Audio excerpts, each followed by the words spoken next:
Hi friends, எல்லோரும் எப்படி இருக்கீங்க? சண்டே மார்னிங் மீன் வாங்கணும்னு பிளான் பண்ண உடனே கையோட மாங்காய் ஞாபகம் வந்துடும். மாங்காய் போட்டு மீன் குழம்பு வச்சா தான் அது சாப்பிட்ட மாதிரியே இருக்குது.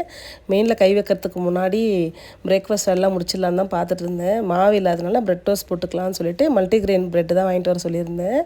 கொஞ்சமாக பட்டர் தடவி அதுக்கு ஒரு தக்காளி தொக்கு ரெடி பண்ணியிருந்தேன். ரொம்ப சிம்பிளாக தான் குழந்தைங்களுக்கு சாப்பிட கொடுத்துட்டு கையோட வாட்டர் மெலனும் கட் பண்ணி கொடுத்துட்டேன். இட்லிக்கு ஊற வச்சுருந்தேன். சரி ஃப்ளாக்ஸ் சீட் இட்லி போட்டு அரைச்சி வச்சுக்கலாம், ஒரு வாரத்துக்கு ரொம்ப ரிலாக்ஸாக இருக்கும்னு சொல்லிட்டு தான் கையோடு ரெடி பண்ணிகிட்டு இருந்தேன். 1 கப் அளவுக்கு ஃப்ளாக்ஸ் சீடு, கடலைப்பருப்பும் கருப்பு உளுந்தும் சேம் குவான்டிட்டியில் வாசம் வர வரைக்கும் வறுத்து எடுத்துக்கலாம். கொஞ்சமாக எள்ளும் வறுத்து எடுத்துக்கிட்டேன்.